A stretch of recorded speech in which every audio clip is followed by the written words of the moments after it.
Qu'est-ce qu'un juge pénitent? Ah!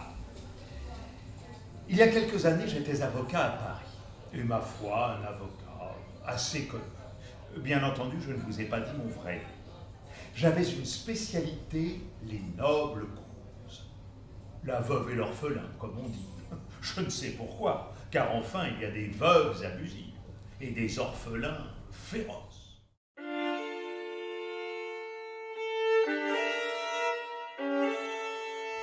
J'avais déjà parcouru une cinquantaine de mètres à peu près, lorsque j'entendis le bruit qui, malgré la distance, me parut formidable dans le silence nocturne d'un corps qui s'abat sur l'eau.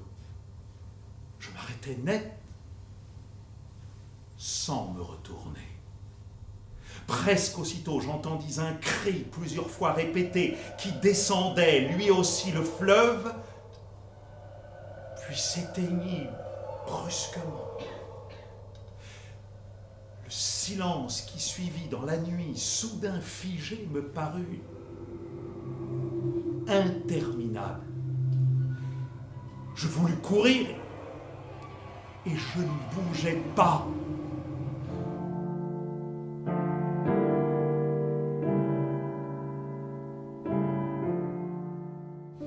Le procès des autres, au contraire, se faisait sans trêve dans mon cœur. Certainement cela vous choque. Vous pensez peut-être que ce n'est pas logique. Mais la question n'est pas de rester logique. La question est de glisser au travers. Et surtout, oh oui, surtout, la question est d'éviter le jugement. Je ne dis pas d'éviter le châtiment, car le châtiment sans jugement est supportable. Il a un nom d'ailleurs, qui garantit notre innocence. Le malheur.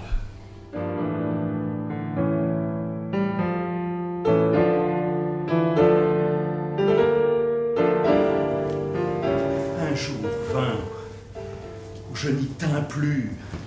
Ma première réaction fut désordonnée. Puisque j'étais menteur, j'allais le manifester et jeter ma duplicité à la figure de tous ces imbéciles avant même qu'ils la découvrissent. Je méditais par exemple de bousculer les aveugles dans la rue, et à la joie sourde et imprévue que j'en éprouvais, je découvrais à quel point une partie de mon âme les détestait.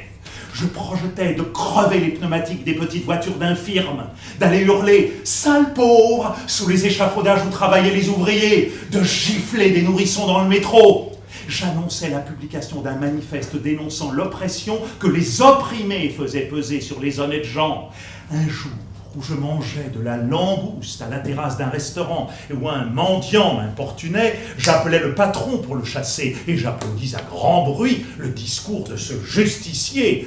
« Vous gênez, disait-il. Mettez-vous à la place de ces messieurs dames à la fin. »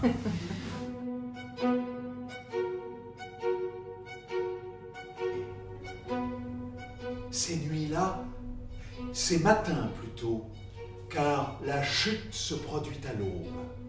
Je sors, je vais d'une marche emportée le long des canaux. Dans le ciel livide, une lueur rosée annonce au ras des toits un nouveau jour de ma création.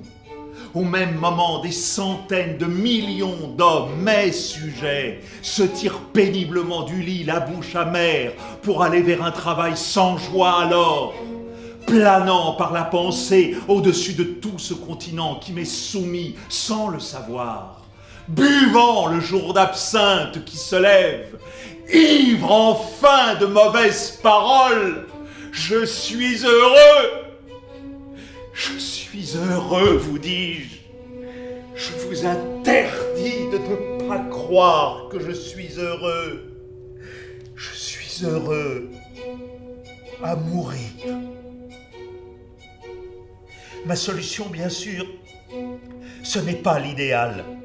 Mais quand on n'aime pas sa vie, quand on sait qu'il faut en changer, on n'a pas le choix, n'est-ce pas? Il faudrait n'être plus personne, s'oublier pour quelqu'un une fois au moins. Mais comment? Ne m'accablez pas trop. Je suis comme ce vieux mendiant qui ne voulait pas lâcher ma main un jour à la terrasse d'un café.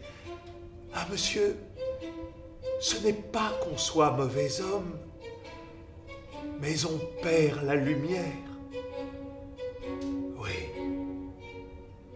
nous avons perdu la lumière.